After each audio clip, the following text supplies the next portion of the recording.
You know, I don't really know how to thank everybody affiliated with the American Film Institute in a way. When Diane Keaton passed away, the world mourned. But it was her family who broke down in tears for a reason no one expected. The legendary star of Annie Hall and The Godfather didn't just leave behind fame or films. She left a $100 million fortune and a final message that shattered hearts. Behind her, wealth was a lifetime of love, loss, and quiet resilience. To the world, she was a Hollywood icon. To her family, she was everything. But when they discovered what Diane left behind, not in her bank account, but in her words, they couldn't hold back their tears. This is the story of the legacy that made even her family cry. Born Diane Hall on January 5, 1946, in Los Angeles, California, she grew up in a modest home filled with imagination. Her mother, Dorothy Keaton Hall, was a homemaker and an amateur photographer who filled their home with warmth and creativity. Her father, Jack Hall, was a real estate broker who taught her discipline and perseverance. But it was her mother's passion for storytelling that lit the spark in young Diane, a spark that would carry her to the stage, to the screen, and into history. In her early 20s, Diane packed her bags and moved to New York City. Determined to chase a dream she could barely describe, she enrolled at the neighborhood Playhouse School of the Theater, where she learned that true art wasn't about perfection, it was about vulnerability. That lesson shaped her entire life. Her first big break came in the Broadway production of Hair, but fate had bigger plans. During auditions for Play It Again, Sam, she met a young comedian and writer named Woody Allen. He saw something rare in her, a blend of awkwardness and charm that made her magnetic. Together, they would create one of the most iconic partnerships in film history. In 1977, Annie Hall hit theaters and changed everything. Diane's portrayal of the quirky, lovable, and deeply human Annie became a cultural phenomenon. The film redefined romantic comedies and earned her an Academy Award for Best Actress. Overnight, Diane became one of Hollywood's most beloved women. Her offbeat style, her quick wit, and her authenticity made her stand out in a sea of glamour. But behind the laughter and applause, she carried a quiet pain. "People think I'm strong because I don't cry in public," she once wrote in her journal. But that's not strength, that's just survival. Fame brought her the world's love, but it also brought loneliness. Diane was haunted by the fear of losing those she loved most. That fear became real when her mother, Dorothy, was diagnosed with Alzheimer's disease. Diane stepped away from Hollywood to care for her, devoting herself completely to her mother's final years. Later, she described it as losing the person who made me who I am, twice. First to the illness, then to time. That heartbreak would change Diane forever, shaping how she viewed family, success, and what really mattered in life. During the 1980s and 1990s, she continued to enchant audiences in films like Reds, Father of the Bride, and Something's Gotta Give. Each role reflected a piece of her soul. The daughter torn between family and freedom. The woman learning to believe in love again. The artist searching for meaning in a world that moved too fast. Her co-stars adored her. Al Pacino, who shared a long, complicated relationship with her, once said, "Diane wasn't acting, she was life."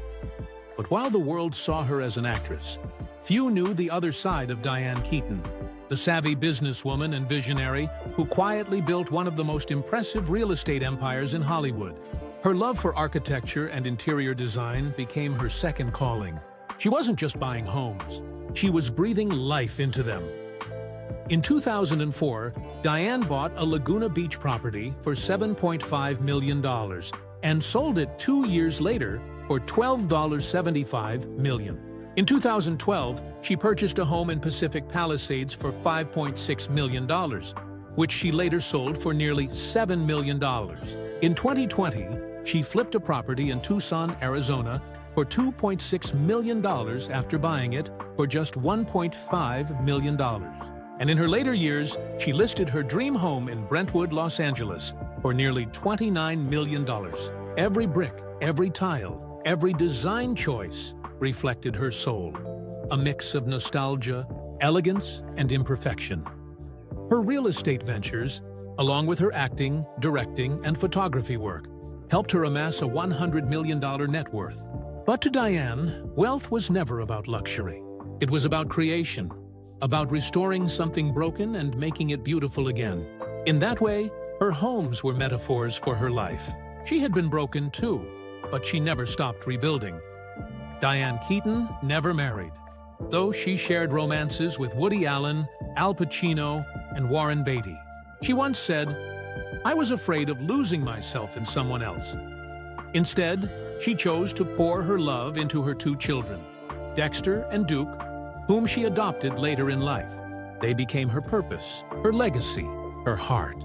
Her home was filled with laughter, art, and old photographs, a museum of memories.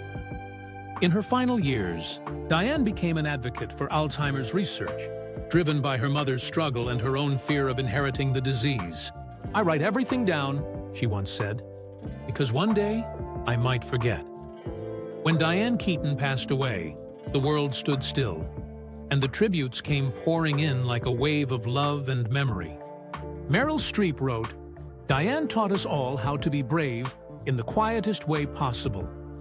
Al Pacino, her longtime friend and co-star, said softly, "The world lost an artist, but I lost someone who made me believe in truth." Those words captured what millions felt, that Diane was more than a star.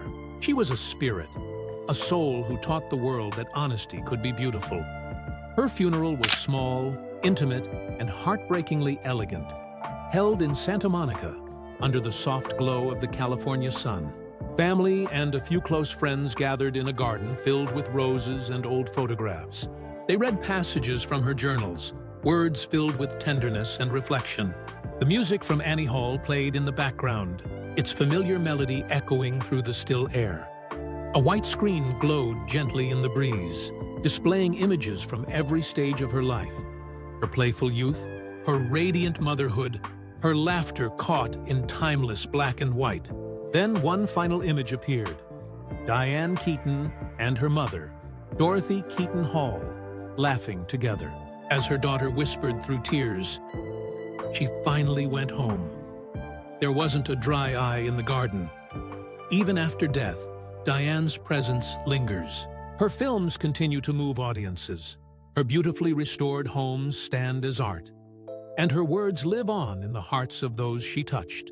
She showed the world that authenticity is stronger than perfection, that courage doesn't always need to shout, and that kindness is the truest form of grace. Her legacy isn't defined by the $100 million fortune she left behind, but by the woman she was, fearless, graceful, and endlessly human. As the sun set over Los Angeles the night after her passing, theaters across the city lit up their marquees in her honor. On one, glowing softly in golden letters, were the words that said it all: "Forever, our Annie. Forever, Diane." And maybe somewhere beyond this world, Diane Keaton is smiling that familiar crooked smile, tipping her hat one last time and whispering, "La-dee-da." In the end, she didn't just leave behind a fortune. She left us a lesson in love, art, and authenticity. Her final words, "Don't cry because it's over. Remember me smiling," remind us to cherish every moment. Forever our Annie. Forever Diane. If her story moved you, don't forget to like, share, and subscribe for more untold Hollywood stories. Thanks for watching.